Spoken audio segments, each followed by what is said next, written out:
Hello friends, एक बार फिर स्वागत है आपके अपने प्यारे से यूट्यूब चैनल मोहित पांडे क्लासेस पर। फ्रेंड्स, जैसा कि आप लोग जानते हैं कि इन दिनों हम लोग कर रहे हैं क्लास 10th में मैथ का चैप्टर नंबर 3, दो चर राशि वाले रैखिक समीकरण युग्म।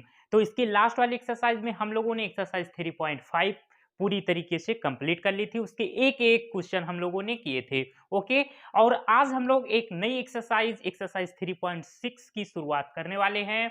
ओके, तो बहुत ही मजेदार मजेदार क्वेश्चन है इस एक्सरसाइज में, और यहां से क्वेश्चन हमेशा बोर्ड एग्जाम में आते हैं। ओके, तो बहुत ध्यान से देखिएगा, बहुत ही आसान तरीके से आपको मैं पढ़ाने वाला हूं आज। अगर आप लोगों ने अभी तक इस चैप्टर के कोई भी वीडियो नहीं देख पाए हैं, पहली बार इस वीडियो में आए हैं, तो आप चैनल को सब्सक्राइब करके जाइए। प्लेलिस्ट में आपको इस चैप्टर के सभी वीडियो मिल जाएंगे। ओके, बहुत ज्यादा परेशान भी नहीं होना पड़ेगा। आप जाइए, प्लेलिस्ट चेक करिए, सारे के सारे वीडियो आपको मिल जाएंगे एक ही जगह पर। ओके, तो देखिए, आज हम लोग शुरुआत करेंगे एक नई एक्सरसाइज 3.6। इसमें देखो, फर्स्ट क्वेश्चन हमारा कह रहा है, आपको स्लाइड पे शो भी हो रहा होगा। ये कह रहा है निम्न समीकरणों के युग्मों को रैखिक समीकरणों के युग्म में बदल करके हल कीजिए।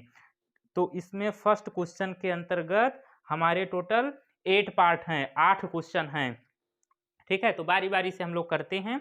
तो देखो, है क्या, अभी तक हम लोगों ने जो किया है उसमें हमें जो समीकरण था वो दे रखा था क्या, इस फॉर्म में। देखिए, ax plus b y plus c equal to 0, इस रूप में दे रखा था समीकरण हमारा। ठीक है, तो लेकिन अब इस एक्सरसाइज में बोल रखा है क्या कि निम्न समीकरणों के युग्मों को रैखिक समीकरणों के युग्म में बदल करके हल कीजिए। रैखिक समीकरण के रूप में नहीं है इस क्वेश्चन में एक भी समीकरण। ओके, तो हमें क्या करना रहेगा, ये आपका फर्स्ट पार्ट है, दे रखा है, इसको पहले हमें इस फॉर्म में चेंज करना है। देखो, x y सब अपॉन में दिख रहा है ना, जो कि इस फॉर्म में नहीं है। x y सब ये सब अपॉन में नहीं होना चाहिए। ओके, तो देखिएगा, इसका कोई बेसिक नहीं है इस एक्सरसाइज का, इसलिए हम लोग डायरेक्ट आ गए एक्सरसाइज पर। क्वेश्चन कराऊंगा, पूरा कॉन्सेप्ट यहीं पर क्लियर हो जाएगा। ठीक है, तो चलिए बिना देरी किए हम लोग आते हैं अपनी एक्सरसाइज पर। देखिए,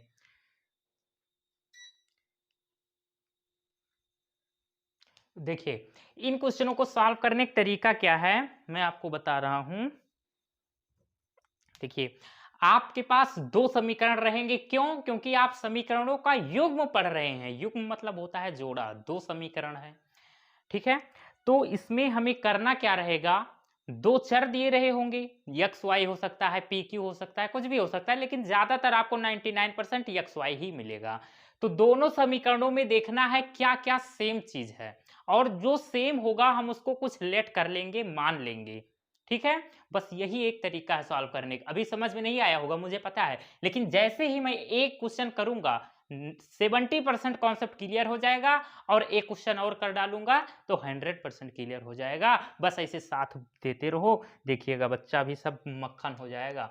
तो देखो, अब इसमें आपको इन दोनों समीकरणों में क्या क्या आपको सेम दिख रहा है। तो हमें दिख रहा है कि 1/x, ये देखो 1/x और 1/x दोनों में सेम सेम है। और क्या, 1/y और 1/y दोनों समीकरणों में क्या क्या सेम है, 1/x और 1/y। ओके, अब देखो प्यारे, आप इसको और क्या लिख सकते हो, इसको और आप इस तरीके से भी लिख सकते हो, क्या, 1/2 और ऐसे लिख सकते हो। अब 1/2 का अंदर गुणा करोगे तो क्या होगा, एक का एक में एक और दो का x में 2x, 1/2x वही तो लिखा है। ठीक है, लेकिन आपको समझने में आसानी हो इसलिए हम थोड़ा एक स्टेप और एक्स्ट्रा कर दे रहे हैं। ठीक है, प्लस अब इसको आप क्या लिख सकते हो, 1/3, आप इसको 1/y ऐसे लिख सकते हो, बराबर 2। और इसको आप क्या लिख सकते हो, 1/3, 1/x ब्रैकेट में कर लो आप, प्लस 1/2 और 1/y बराबर 13/6। ठीक है, इस तरीके से हमने लिख लिया। लिखा वही चीज है, कुछ नया नहीं किया है अभी हमने। अब देखो क्या करेंगे, अब 1/x दोनों में है, 1/y यहाँ भी, तो हम मानेंगे किसको, 1/x को और 1/y को कुछ मान लीजिए। तो यहां पर आप लिखेंगे माना 1/x इक्वल टू, आप कुछ भी मान सकते हो, आप स्वतंत्र हो, हम मान ले रहे हैं p, ठीक है, तथा अच्छा रुक जाओ, अब इसको आप कोई नाम दे दो, समीकरण 1 2 मान चुके हैं, इसको आप मान लो समीकरण नंबर 3। इसमें 5-6 समीकरण बन सकती हैं इस टाइप के क्वेश्चनों में, 6-6 7-7 समीकरण बनेंगी, तो कंफ्यूज नहीं होना है। समीकरणों को हम बनाते इसलिए हैं कि नामकरण कर देंगे तो बहुत ही आसानी रहेगा। और जैसे आपका अगर कोई नाम ही ना हो तो आप कितनी बड़ी दिक्कत होगी, किस आप कहीं दूर खड़े हो, आपको बुलाना हो तो कैसे बुलाओगे, ठीक है। तो नाम आपका कुछ है निरहु घुरहु तो बहुत आसानी रहती है, निरहु सुनो सुनो सुनो जुड़ते देखबो के गोहरावत है, तो इसलिए नाम रखना हमारे लिए क्या रहेगा, आसानी रहेगी हमारे लिए, ठीक है। अब देखो 1/y को भी कुछ मान लो, 1/y को हम लोग मान ले रहे हैं, इसको q मान लो, ठीक है, इसको p मान लिया, एक को q मान लो, स्मॉल में मान लो, ठीक है, और इसको नाम दे दो समीकरण नंबर 4। क्लियर है। अब देखो, अब जहां जहां दोनों समीकरणों में यहां भी जहां जहां आपको 1/x 1/y दिख रहा है, वहां वहां आप क्या कर दीजिए, p और q रख दीजिए। चलिए रखिए भैया, तो 1/2 और 1/x, इस पूरे की जगह पे हम क्या रखने वाले हैं, p, क्या रखेंगे, p, इसको स्मॉल कर दे रहे हैं, ठीक है प्यारे, 1/p हो गया। अब देखो प्लस 1/3 और 1/y की जगह क्या रखेंगे, q, तो ये q हो गया इक्वल टू 2, ठीक है।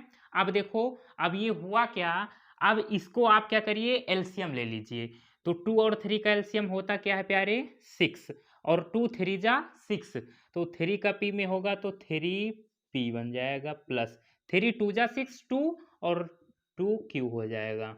भिन्न तो सॉल्व करना जानते ही होगे यार, बहुत होशियार लड़का हो आप लोग। अब क्रॉस मल्टीप्लाई कर दो, जब इसका इस पूरे का 1 में करोगे तो इस पर कोई इफेक्ट नहीं पड़ेगा, एज इट इज मिलेगा हमें 3p प्लस 2q, और जब 6 का 2 में करोगे तो 6 2 जा 12, ये मिल गया। अब इसको आप मान लो समीकरण 4 मान चुके हो, इसको मान लो समीकरण नंबर 5। क्लियर है। अब वही काम यहां भी करेंगे हम लोग, क्या होगा, 1/3 और 1/x की जगह क्या होगा, p, तो यहाँ p हो गया, प्लस 1/2 और 1/y की जगह q, तो ये q इक्वल टू 13/6। क्लियर है यहाँ तक।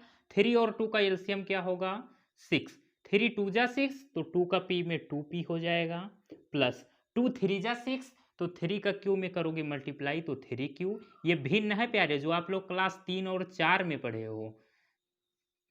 अब क्रॉस मल्टीप्लाई, तो 6 का इसमें अच्छा देखो प्यारे, देखो देखो, ये कोई जरूरत ही नहीं है, यहां भी 6 है, यहां भी 6 है, तो ये 6 6 कैंसिल हो जाएगा, ठीक है। तो मिलेगा क्या आपको, 2p plus 3q equal to 13, और समीकरण नंबर 5 तक मान चुके हो तो इसको मान लो समीकरण नंबर 6, ठीक है।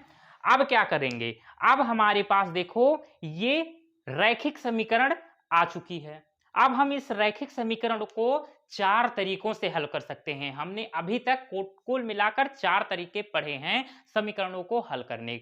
सबसे पहला मैंने पढ़ाया था आपको ग्राफीय विधि, उसके बाद में प्रतिस्थापन विधि, फिर विलोपन विधि, और लास्ट में वज्रगुणन विधि। लेकिन आप लोग को अगर कह न दिया जाए कि आप इसको ग्राफीय विधि से या वज्रगुणन विधि से सॉल्व करिए, जब तक कहा ना जाए तब तक आप लोग केवल 2 ही विधियों से सॉल्व करिएगा। क्या? एक तो प्रतिस्थापन और एक विलोपन। ज़्यादातर इसी दोनों विधियों का यूज़ करते हैं हम लोग, ठीक है?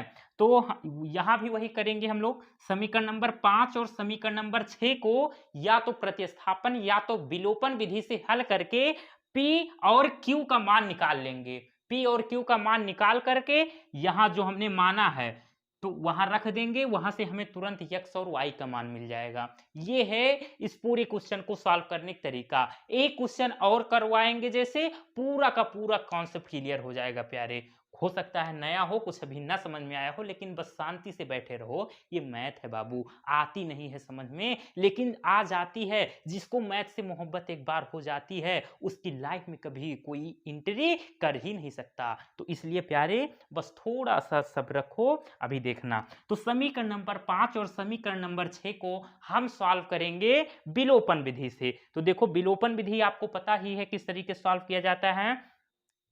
जो चर है, या तो समीकरण नंबर 5 और 6 को देखो, आप देखिए दोनों में से या तो P के गुणांक को या तो Q के गुणांक को बराबर करिए। तो देखिए हम P को अगर ले रहे हैं तो यहां पर P का गुणांक 2 है, यहां पर P का गुणांक 3 है, ठीक है? तो देखो इनका गुणांक बराबर कैसे होगा। तो अगर हम समीकरण नंबर 5 में 2 से गुणा कर दें तो ये 2 तिया 6 हो जाएगा, और समीकरण नंबर 6 में 3 से गुणा कर दें तो 3 दूनी 6 हो जाएगा। दोनों गुणांक बराबर हो गए। अब गुणांक बराबर हैं और चिन्ह इनका बराबर एक जैसा है, सेम है, दोनों प्लस प्लस के हैं। तो जब गुणांक बराबर हो जाता है और चिन्ह पहले से एक जैसे रहते हैं, सेम, तो क्या करते हैं? माइनस करते हैं। तो अब हम करने क्या वाले हैं? मैं देखो करता कम हूं, चिल्लाता ज्यादा हूं, ठीक है? वो भी उसका रीजन है, बताऊंगा कभी टाइम आने पर। मैथ की पीछे की बहुत बड़ी रहस्य है ये। देखो तो हम इसमें करेंगे ये कि समीकरण नंबर 5 में 2 से गुणा करेंगे, समीकरण नंबर 6 में 3 से गुणा करेंगे, उसके बाद में दोनों को आपस में घटाएंगे, ठीक है? पूरा पता चल गया। अभी हम आगे क्या करने वाले हैं उसको मैंने कहानी जैसे आपको बताया है। अब देखो तो लिख देंगे यहां पे ताकि आप भूलो ना कभी। समीकरण नंबर 5 में 2 से तथा समीकरण नंबर 6 में 3 से गुणा करके घटाने पर, ठीक है? करिए। तो समीकरण नंबर 5 में किससे? 2 से गुणा करेंगे तो सब में होगा गुणा प्यारे। तो 2 तिया 6, तो 6P प्लस 2 दूनी 4Q और 2 का गुणा 12 में होगा तो 24, ठीक है? अब समीकरण नंबर 6 में 3 से गुणा होगा तो 3 दूनी 6P प्लस 3 त्रिका 9Q बराबर 13 तिया 39, ये हो गया। अब घटाएंगे तो यहां पर लिख दो आप चाहे, घटाने पर। घटाने पर क्या किया जाता है प्यारे? घटाते समय चिन्ह बदल दिया जाता है। तो ये देखो प्लस में है 39 तो ये माइनस लग जाएगा, ये प्लस 9Q है तो ये माइनस 9Q हो जाएगा, ये प्लस 6P है तो ये माइनस 6P हो जाएगा। अब देखो अब ये प्लस 6P माइनस 6P ये आपस में बर्बाद हो गए, काम खत्म इनका। अब ये प्लस 4Q है और ये माइनस 9Q है। अब देखो ये प्लस 9Q था पहले, लेकिन हम घटा रहे हैं तो जो हमने अपने तरफ से चिन्ह दिया है वो उस पर नजर डालेंगे। पहले से जो था उसको हटाओ, मारो गोली, उससे हमें कोई लेना देना नहीं। तो प्लस 4Q और माइनस 9Q क्या होगा? 9 में से 4 जाएगा बचेगा 5, और माइनस क्योंकि 9 बड़ा है तो माइनस 5Q बराबर 39 में से 24 घटाओ, 9 में 4 जाएगा बचेगा 5, और 3 में 2 जाएगा बचेगा 1, और यहाँ पर माइनस लग जाएगा। और दोनों तरफ है माइनस तो माइनस माइनस कैंसिल, और Q 5 को इसके इधर भेजोगे तो कितनी बार जाएगा? 15 बटे में 5, 5 एकम 5, 5 तियां 15। तो यहाँ से आपको क्या मिला, यहाँ से मिला Q बराबर 3। ठीक है, Q बराबर आपको यहाँ से मिल गया 3। 1 मिनट में चेक कर लूँ, आपको दिख तो रहा है? जी हाँ। अब देखो, अब हम Q का मान उठा करके समीकरण नंबर चाहे 5 में रख दें या 6 में रख दें, वहां से हमें P का मान मिल जाएगा। तो चलिए रखते हैं। Put in equation 5। आप यहां लिख देना, ठीक है, कि Q का मान समीकरण नंबर 5 में रखने पर। हमने थोड़ा अंग्रेजी सीखने का प्रयास किया है, इसलिए हमने लिख दिया पुट इन इक्वेशन 5। ठीक है, तो यहां पर आप क्या लिखेंगे, Q का मान समीकरण नंबर 3 में रखने पर लिख लेंगे ना, इतना तो कर ही सकते हो यार। चलिए रखते हैं। तो समीकरण नंबर 5 3P और प्लस में 2 और Q का मान कितना आया है 3, तो 2 तियां 6, यहाँ क्या हो जाएगा 6 और बराबर में 12। तो 3P बराबर 12 और 6 इधर जाएगा तो -6, तो 12 में से 6 जाएगा तो 6 बचेगा, तो हम 6 लिख दे रहे हैं डायरेक्ट। 3 एकम 3, 3 दूनी 6, तो P बराबर 2। P का मान भी आ गया, Q का मान भी आ गया। अब इस P और Q का मान उठा करके समीकरण नंबर 3 और 4 में रख दो, वहां से आपको X और Y का मान मिल जाएगा। ठीक है, बस यहीं तक हमारा सफर था प्यारे। चलिए, मेरे दोस्त 1/x इक्वल टू P। अब P का मान कितना आया हमारे पास, 2 आया है, तो यहां पर रखिए 2। अब इसके बटे में कुछ नहीं ना, 1 क्रॉस मल्टीप्लाई करो, तो x का 2 में होगा तो 2x बराबर में 1 का 1 में होगा तो 1, तो x बराबर 2 इसके बटे में चला जाएगा 1/2। तो x का मान क्या निकल के आया, 1/2। अब क्या करिए, P का मान रख दिया, Q का मान समीकरण नंबर 4 में रख दो। यहां आप लिखना चाहो तो लिख दो क्या, कि P का मान समीकरण 3 में रखने पर, और यहां क्या लिखोगे, Q का मान समीकरण 4 में रखने पर। ठीक है, तो 1/y इक्वल टू Q। अब Q का मान कितना आया है 3, तो यहां पर रख दीजिए 3 और इसके बटे में कुछ नहीं तो 1 मान लो। तो y का 3 में गुणा होगा तो 3y बराबर 1 का 1 में गुणा होगा तो 1, तो y बराबर 3 इसके बटे में चला जाएगा भैया, तो 1/3। अतः x बराबर 1/2 तथा y बराबर 1/3। ये आंसर है आपका फाइनल। तो इस क्वेश्चन को सॉल्व करने का ये पूरा तरीका है। फिर से एक बार समझ लो, हमारे पास 2 समीकरण रहेंगे जो कि रैखिक समीकरण नहीं रहेंगी। ठीक है, तो उसको हम करेंगे क्या, हम दोनों समीकरणों में देखेंगे क्या क्या सेम है, जो जो सेम मिलेगा हम उसको कुछ ना कुछ मान लेंगे। जैसे हमने PQ माना, आप A भी मान सकते हो, MN मान सकते हो। तो मानने के बाद में हमें एक समीकरण मिलेगा। जैसे हमने इसको माना, अब 1/x 1/y की जगह पे हमने P और Q को रखा, तुरंत हमें समीकरण मिल गई नई नई। ये समीकरण नंबर 5 मिला और समीकरण नंबर 6। अब इसको आप प्रतिस्थापन विधि या विलोपन विधि या वज्रगुणन विधि या ग्राफीय विधि, चारों विधियों में से किसी भी विधि से सॉल्व कर सकते हैं, लेकिन ज्यादातर आप प्रतिस्थापन और विलोपन से ही सॉल्व करना। तो जैसे ही सॉल्व करोगे आपको P और Q का मान मिलेगा, और उसके बाद में जो आपने माना था वहां पर P और Q का मान आप रख देंगे, तुरंत आपको X और Y का मान मिल जाएगा। जितने भी क्वेश्चन हैं इस क्वेश्चन नंबर फर्स्ट में, टोटल 8 पार्ट हैं, सब में यही करना है। ठीक है, तो अगर एक क्वेश्चन अगर समझ गए प्यारे तो सब के सब समझ जाओगे। तो इसका स्क्रीनशॉट ले लो, अब हम नेक्स्ट क्वेश्चन की बात करेंगे, तो इसमें अगर कुछ कमी रही होगी तो वहां दूर हो जाएगी। ठीक है, चलिए स्क्रीनशॉट लीजिए, पहले ले लिया।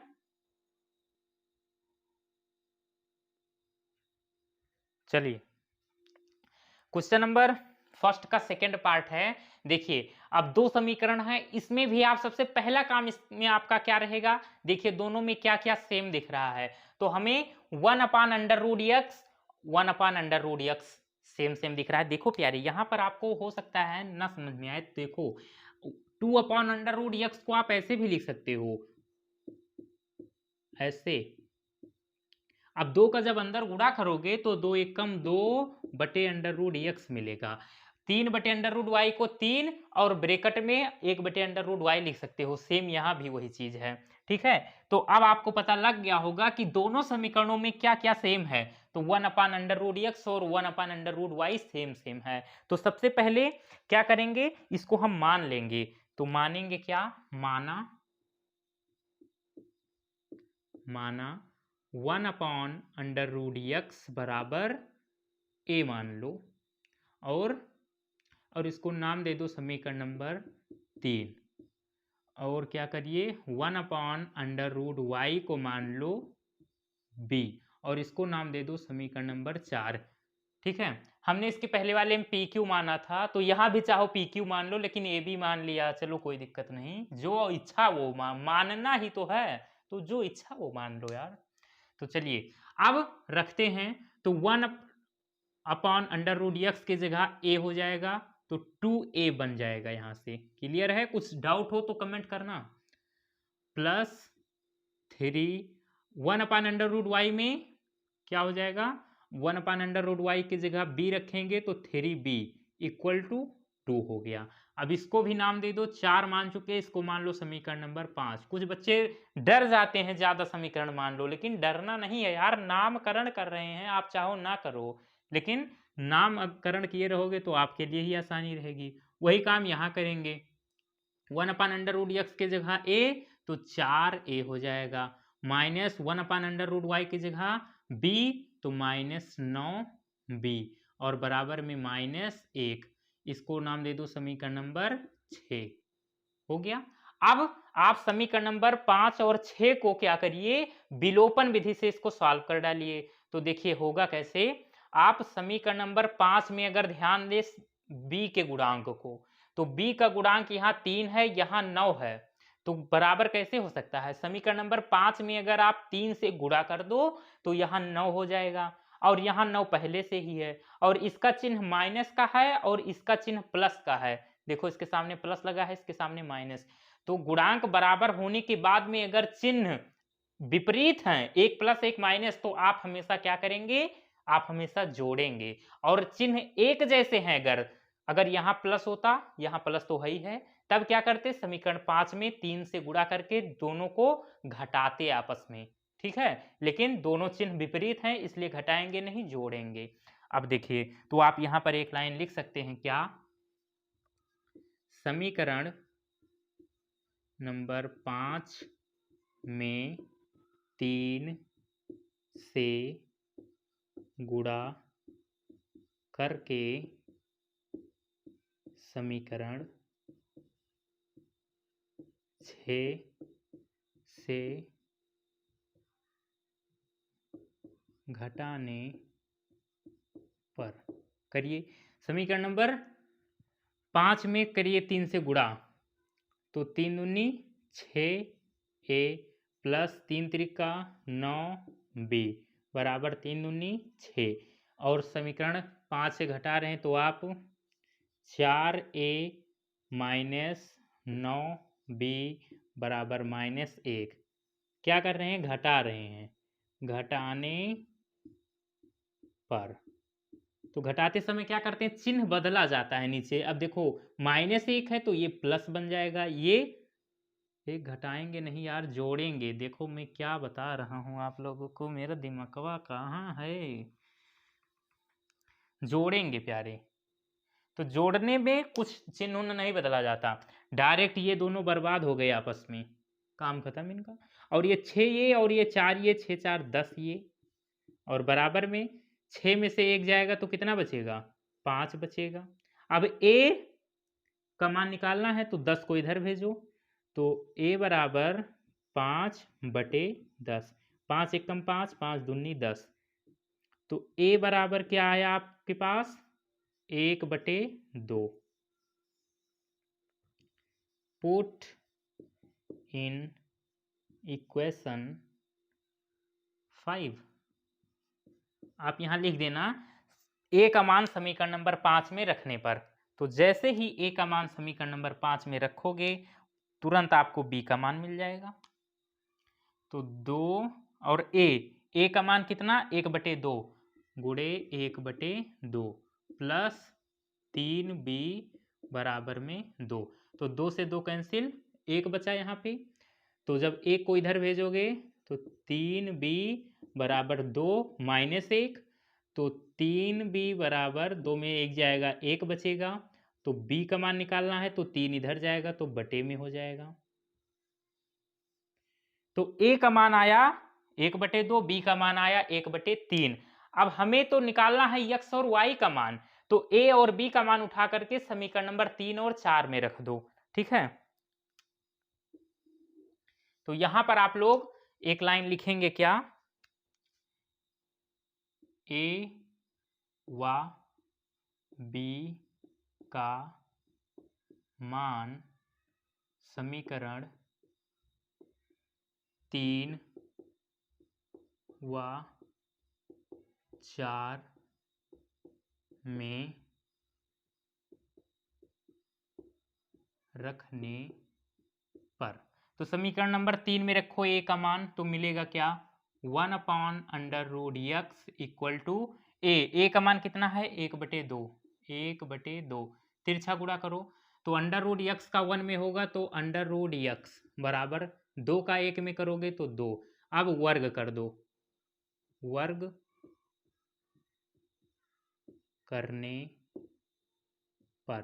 अब ध्यान दो, यहां पर वर्ग हम कर क्यों रहे हैं? क्योंकि प्यारे हमें तो x का मान निकालना है, लेकिन यहां तो √x है।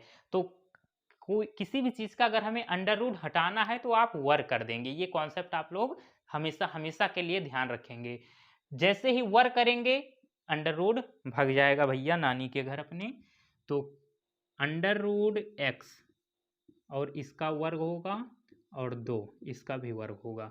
तो अंडर और 2 खत्म कहानी, तो बचेगा यहाँ पर केवल x और बराबर में 2 दूनी का वर्ग 4, तो x का मान आ गया 4।